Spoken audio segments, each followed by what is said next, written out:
Hello everyone, इस video में बात करूंगा एनवायरनमेंट के एक और इम्पॉर्टेंट चैप्टर जैव विविधता यानी कि बायोडायवर्सिटी के बारे में।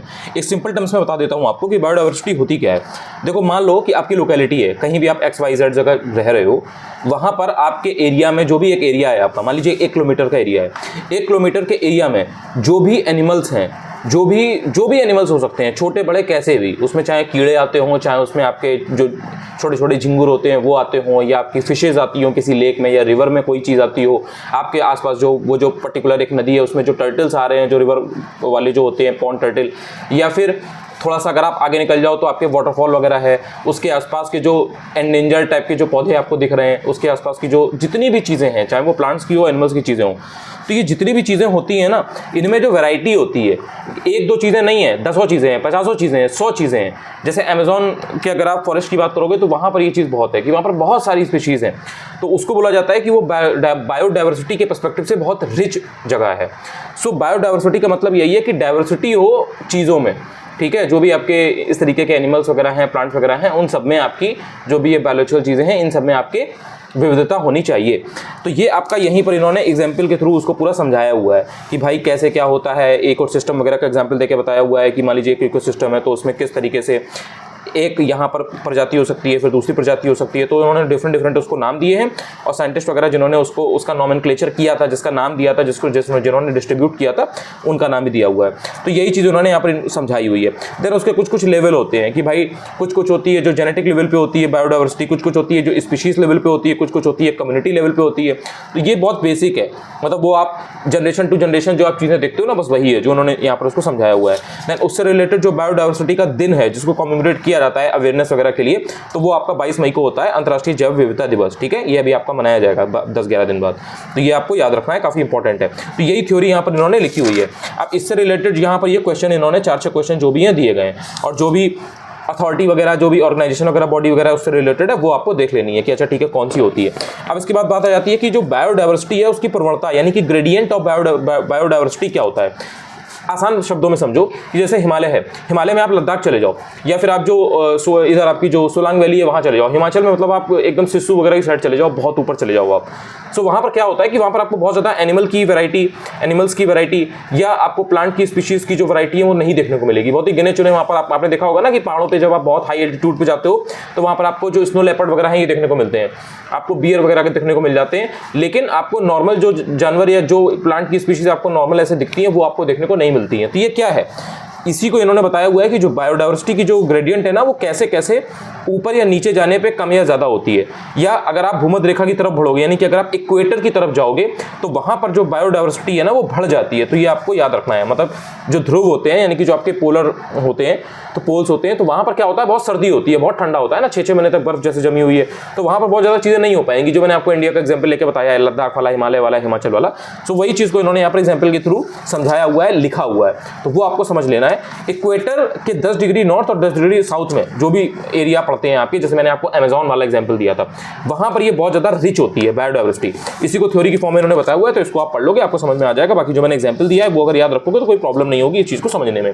उसी से रिलेटेड अब 10-11 क्वेश्चन यहाँ पर दिए गए हैं, 2-4 क्वेश्चन यूपीएससी के हैं, 2-4 क्वेश्चन आपके एमपी के हैं, 2-4 आपके यूपीपीसीएस के हैं, वो आपको पढ़ लेना है, पुराने ही है, इससे आपका पीवाईक्यू भी रिवीजन हो जाएगा। अब इसके बाद बात आती है कि बायोडायवर्सिटी हॉटस्पॉट। बायोडायवर्सिटी हॉटस्पॉट का मतलब यही होता है कि यार कुछ ऐसे पर्टिकुलर एरियाज होते हैं ना जहाँ पर ये जो बायोडायवर्सिटी है बहुत ही रिच होती है, बहुत सारे आपको प्लांट्स मिलेंगे, बहुत सारे आपको एनिमल्स मिलेंगे और एक ही जगह पर मिलेंगे। तो उस जगह को पर्टिकुलरली डिस्क्राइब कर दिया जाता है या सूचित कर दिया जाता है, नोटिफाई कर दिया जाता है एज ए बायोडायवर्सिटी हॉटस्पॉट। तो वो जो इंडिया के अंदर बायोडायवर्सिटी हॉटस्पॉट है उनको आपको रख लेना है, याद कर लेना है कि कौन कौन से हैं। ये बहुत बार यूपीपीसीएस में पूछा जा चुका है, यूपीपीएससी का फेवरेट क्वेश्चन है, आरओ में भी आ चुका है, यूपीपीसीएस में तो आता ही आता है। तो इसमें आपको ध्यान रखना है कि भाई कौन कौन से हैं। इसमें होता क्या है कि आपको चारों देखने में लगेगा कि चारों के चारों हैं, लेकिन 4 में से 3 होंगे, एक नहीं होगा। तो जो एक नहीं होगा वो आपको पता होना चाहिए, एलिमिनेट करना आना चाहिए। तो आपने ढंग से अगर नहीं पढ़े हैं ना तो आपको लगेगा कि चारों हैं, तो इसलिए आपको ध्यान रखना है कि कौन से बायोडायवर्सिटी हॉटस्पॉट हैं। बस उसी को यहाँ पे इन्होंने उसी से रिलेटेड क्वेश्चन वगैरह बनाए हुए हैं। तो आपने उस थ्योरी को पढ़ लिया तो क्वेश्चन आपके हार्डली 10 मिनट में हो जाएंगे।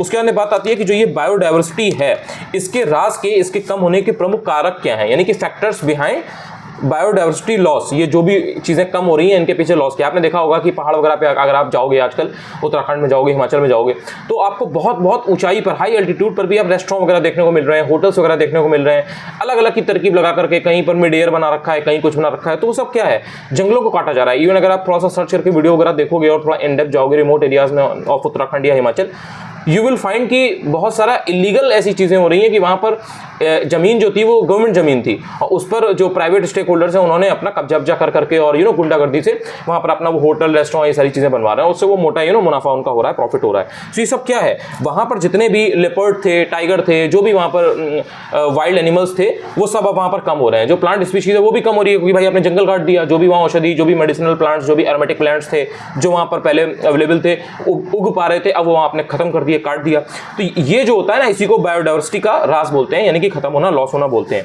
यहीं पर इन्होंने और भी रीजन दिए गए कि एक तो ये वाला है कि भाई आपने जो नेचुरल हैबिटेट था, ये जो मैंने आपको समझाया, ये क्या था, ये नेचुरल हैबिटेट था कि भाई जंगल थे, नेचुरल हैबिटेट था, वाइल्ड एनिमल्स का, प्लांट्स का, वो आपने खत्म कर दिया। एक रीजन ये भी होता है कि भाई ग्लोबल वार्मिंग एंड पॉल्यूशन इतना ज्यादा हो रहा है कि बहुत सारे जो एनिमल्स हैं वो उस वजह से सर्वाइव नहीं कर पा रहे हैं। अब जैसे केदारनाथ है या और ऐसे ही कोई हाई एल्टीट्यूड की जगह है, ठीक है, अब वहां पर आप जाकर के बहुत ज्यादा प्लास्टिक वेस्ट फेंक रहे हो और गंदगी कर रहे हो, ये कर रहे हो, वो कर रहे हो, तो इतने हाई एल्टीट्यूड पे कोई उसको सफाई करने के लिए तो आएगा नहीं, इतना ना किसी के पास टाइम है, ना इतना वो पॉसिबल है।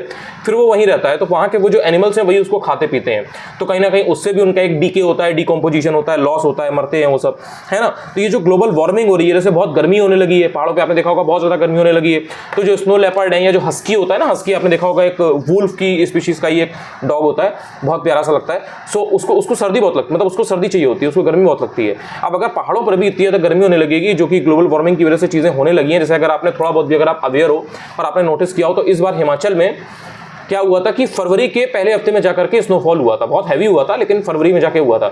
जबकि जनवरी वगैरह में लोग जाकर के पहले ही 10 दिन की बुकिंग करा करके बैठ जाते हैं कि यहाँ पर अच्छा खासा स्नोफॉल होगा and we will enjoy, but ऐसा नहीं हुआ। तो आप देख रहे हो क्या है, ग्लोबल वार्मिंग की वजह से जो शिमला, कुल्लू और इस तरीके की जो जगह है ना, जहाँ पर हमेशा से एक पर्टिकुलर टाइम पे सर्दी के स्नोफॉल वगैरह हो जाता था, काफी सर्दी पड़ती थी, वहां पर भी अब काफी गर्म होने लगा है। तो ये सब क्या है, ग्लोबल वार्मिंग का ही एक नतीजा है।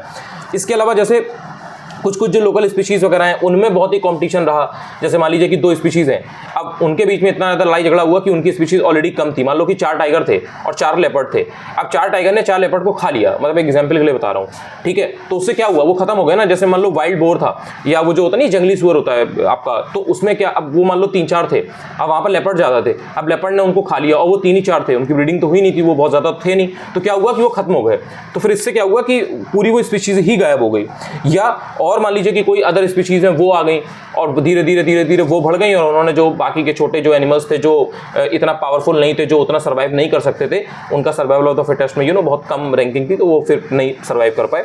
तो इस तरह से भी ये सब रीजन होते हैं। तो ये सब रीजन इन्होंने यहाँ पे बताए हुए हैं। और भी कुछ रीजन है, जैसे आप बहुत ज़्यादा जो पेस्टिसाइड वगैरह का यूज़ करते हो, इंसेक्टिसाइड वगैरह का यूज़ करते हो, जो सॉइल पोल्यूशन वगैरह होता है, तो वो सब जानवरों के अंदर जाता है, तो वो सारी चीज़ें भी होती हैं। उसके अलावा खाना पीना भी बहुत बड़ी एक चीज़ होती है, रीज़न होता है। अब जैसे अगर जानवर जो वाइल्ड एनिमल्स हैं उनको अगर खाने को नहीं मिलेगा तो वो क्या करेंगे, इंसानों को शिकार करेंगे, इंसानों को शिकार अगर नहीं कर पाएंगे तो कहीं ना कहीं वो भूखे मरेंगे। तो ये सारे इश्यूज भी होते हैं। तो वही सारी चीज़ों को इन्होंने यहाँ पर एग्जाम्पल के थ्रू समझाया हुआ है कि क्या क्या हो सकता है। इसके अलावा यहाँ पर इन्होंने उसी से रिलेटेड क्वेश्चन दिए गए, तो इनको भी आप 1-2 बार पढ़ोगे यार समझ में आ जाएगा। हार्डली 6-7 क्वेश्चन है जो कि नए हैं और हार्डली 10 मिनट आपको लगेगा। इसके बाद में जैव विविधता का संरक्षण, ये सबसे इंपॉर्टेंट है। आपने बायोडाइवर्सिटी को तो ईजिली समझ लिया, लेकिन इसको कंजर्व करने के लिए, बचाने के लिए, उसको संरक्षण प्रदान करने के लिए जो चीज़ें या जो टेक्निक इस्तेमाल की जाती है वो कौन कौन सी हैं। जैसे एक इसमें आती है इन सिटू, एक आती है एक्स सिटू, कंजर्वेशन की ये टेक्निक्स होती हैं। तो इन सिटू एक्स सिटू के बारे में मैंने आपको पहले ही बताया था, तो वो वीडियो अगर आपने देखा होगा तो आपको समझ में आ गया होगा। नहीं देखा हो तो देख लीजिएगा, वो स्टार्टिंग के टारगेट्स में मैंने एक और चैप्टर समझाया था, उसमें मैंने इन सिटू एक्स सिटू को आपको समझा दिया था। तो उसके थ्रू बायोडाइवर्सिटी को कंजर्व किया जाता है। आप ऐसे समझ लो कि जो जू होते हैं आपके, जो आप चिड़ियाघर जाते हो ना, जैसे लखनऊ वाला है, कानपुर वाला है, दिल्ली वाला है, गोरखपुर वाला है, या और भी डिफरेंट जगह पर जो भी हैं डिफरेंट स्टेट्स में, तो ये जू हो गए, नेशनल पार्क्स हो गए, आपके जो टाइगर रिजर्व्स हो गए, वाइल्ड लाइफ सेंचुरीज हो गई, ये सब क्या है, कहीं ना कहीं ये सब बायोडाइवर्सिटी को कंजर्व करने के लिए ही है। क्योंकि अगर कंजर्व नहीं किया जाएगा, उनके एरिया को संरक्षण प्रदान नहीं किया जाएगा, तो धीरे धीरे कहीं ना कहीं वो खत्म हो जाएंगे। तो यहाँ पर आपको जो इन सिटू और एक्स सिटू है ना, उसके आपको पूरा बताए गए कि कौन कौन सी चीजें ऐसी है जो इन सिटू में आती है, कौन कौन सी चीजें ऐसी है जो एक्स सिटू में आती है। जैसे जो बॉटनिकल गार्डन वगैरह है वो एक्स सिटू में आते हैं, जो एक्वेरियम वगैरह होते हैं, जैसे आप जू वगैरह जाते हो तो उसमें एक्वेरियम वगैरह का अलग से स्लॉट होता है, पूरा आपको देखने को मिलता है चैम्बर, तो वो आपका एक्स सिटू में आ जाता है। चिड़ियाघर वगैरह हो गए, जूलॉजिकल जो पार्क हो गए, ये सब X2 में आते हैं। और जो आपके नेचुरल अपनी ही जगह पे हैं, जैसे मान लीजिए कि कोई पवित्र कोई बहुत झील है, उपवन है, या जो बायोमंडल आपके जो बायोस्फीयर रिजर्व वगैरह होते हैं, जो नेशनल पार्क है, वाइल्ड लाइफ सेंचुरी है, वो आपने कोई वहां जाकर के बनाए नहीं है, वो अपने आप ही थे। इट जस्ट कि आपने उसकी फेंसिंग वगैरह कर दी, थोड़ा आपने रोड उसके आस पास बना दिए, आपने बोर्ड्स लगा दिए, साइन बोर्ड्स लगा दिए कि ओके ठीक है ये टाइगर प्रोन एरिया है, ये वाइल्ड एनिमल्स प्रोन एरिया है, थोड़ा सा सावधानी से चलें, उनको पहले मौका दें। ये सब चीज़ें आपने देखी होंगी अगर आपने ट्रिप वगैरह की है उत्तराखंड की, हिमाचल की, तो आपने देखा होगा, आप इधर उधर MP वगैरह जाते हो तो भी कि रास्ते में सब चीज़ें मिलती हैं। तो वो सब इन सिटू वाली चीज़ें हैं। X2 जिसमें आप खुद करते हो, आपने जैसे चिड़ियाघर बनाया तो वो चिड़ियाघर आपने बनाया ना, सिटी के बीच में आपने बनाया, तो वो सब X2 की चीज़ें हो गई।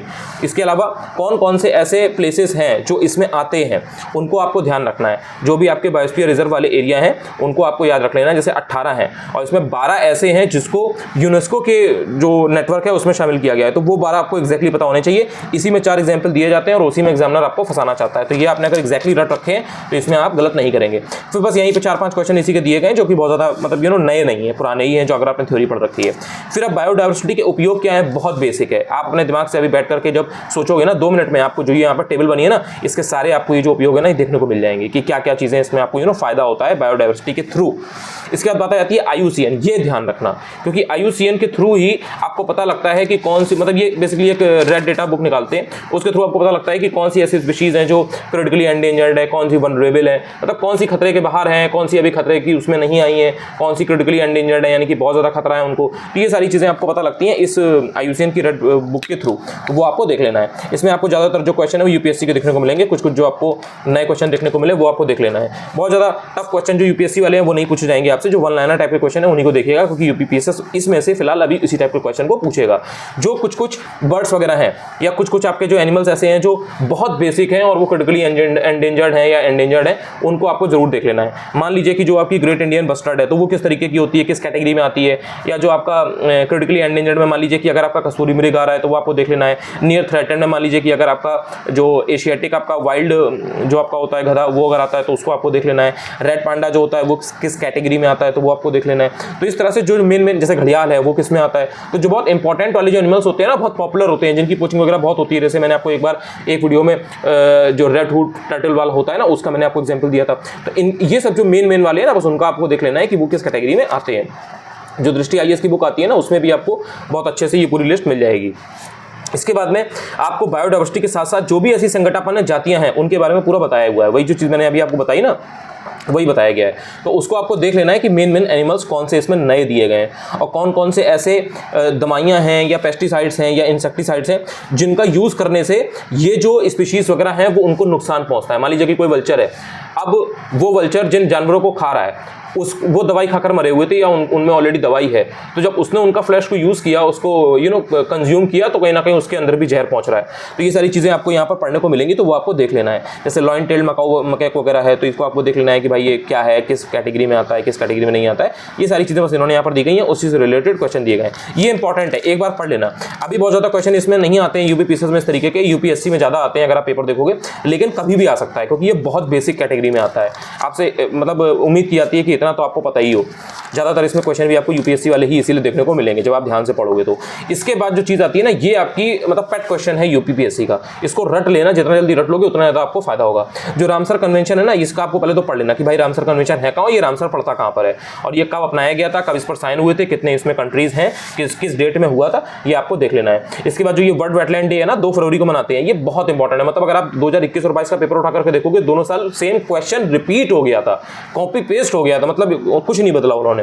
एंड देन ये जो आपकी यहाँ पर जितनी भी भारत में अभी तक रामसर स्थल हैं, जो भी रामसर साइट्स अभी तक इंडिया में है, टोटल अभी करंट में जितनी है वो आपको देखना है, वो आपको रट लेनी है एग्जैक्ट। अब इसमें क्या होगा कि देखो इसमें यहाँ पे क्या है कि इन्होंने जो डेट वगैरह है कि जिस तिथि को वो उसको मनाया गया था वो सब भी दिया हुआ है और उसका एरिया भी दिया हुआ है। ये 2 फैक्टर आपको नहीं देखने हैं, आपको सिर्फ और सिर्फ ये देखना है कि नाम क्या है एग्जैक्ट और वो किस स्टेट में है और एक पर्टिकुलर स्टेट में कितनी या कौन सी है। मान लो कि उसने यूपी, अच्छा यूपी का एग्जाम है, यूपी का सबसे पहले देखो, तो मान लो कि यूपी है, तो यूपी में आपने देखा कि भाई प्रतापगंज वाली है, पार्वती अर्गा है, आपने देखा कि समसपुर है, सरसई नावर है, सांडी है, समान है, ठीक है, आसन है, ये उत्तराखंड की है, कबरताल है, ये बिहार की है। तो इस तरीके से आपने देखा कि उत्तर प्रदेश की ये हैं। अब उसमें मान लीजिए कि उसने जो सतकोशिया है, सतकोशिया उड़ीसा की है, मान लीजिए कि उसने वो यूपी में दे दी और 3 उसने यूपी की दी है, तो आपको ये डिफरेंशिएट करना आना चाहिए कि सतकोशिया उड़ीसा की है, Satkosia is not from UP.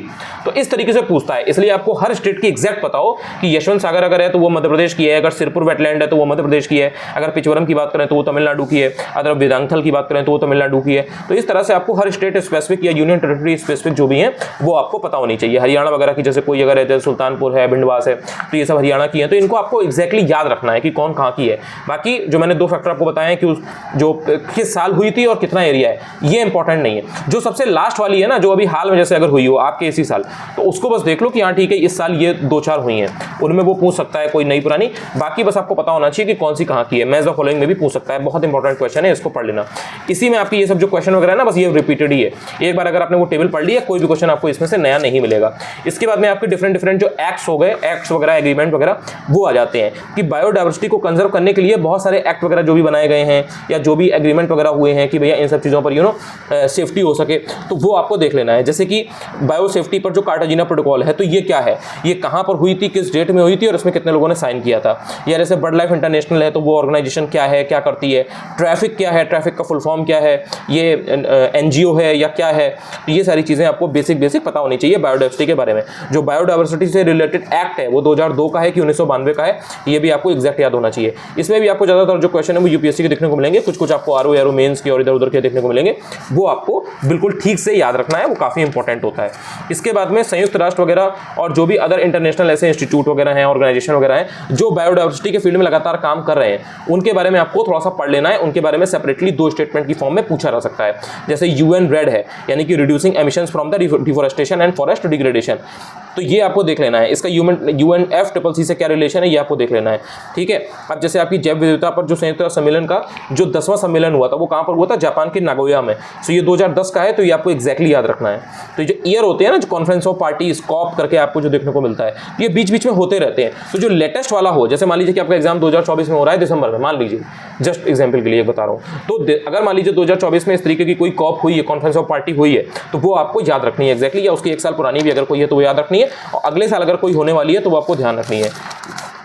इसी से रिलेटेड क्वेश्चन आपको यहाँ पर दिए गए। और जो बायोडाइवर्सिटी का ये विविध वाला है ना, मिसलेनियस, इसी में पुरानी जितनी चीज़ें होती है ना, उसी को कंपाइल करके यहाँ पर इन्होंने दिया होता है, और 1-2 फैक्ट 4 फैक्ट नए दिए होते हैं। एक बार इसको पढ़ लेना। होता क्या है, जो ये मिसलेनियस वाला सेक्शन होता है ना, इसमें ये लोग हर चैप्टर के जो 1-1, 2-2, 3-3, 4-4 जो फैक्ट होते हैं ना, मोस्ट इंपॉर्टेंट फैक्ट, उसको वहाँ से कंपाइल करके एक जगह लिख देते हैं। तो कुछ चीज़ें इसमें बहुत ही इंपॉर्टेंट मिल जाती हैं। जैसे यहाँ पर आपको देखो सीबकथॉर्न देखने को मिल रहा है, आपको कुछ जानवरों के बारे में यहाँ पर देखने को मिलेगा कि जो कुछ चीज़ें वो लोग फॉलो करते हैं, जैसे हाइबरनेशन बोलते हैं, एस्टिवेशन एक चीज़ होती है, हाइबरनेशन एक चीज़ होती है। तो ये कॉन्सेप्ट क्या है, ये आपको अगर पता है तो आप क्वेश्चन को इजीली निकाल पाओगे। इसी से रिलेटेड कुछ यहाँ पर आपको क्वेश्चन देखने को मिलते हैं, 4-5 बहुत ही बेसिक से क्वेश्चन है, तो वो आपको पढ़ लेना है।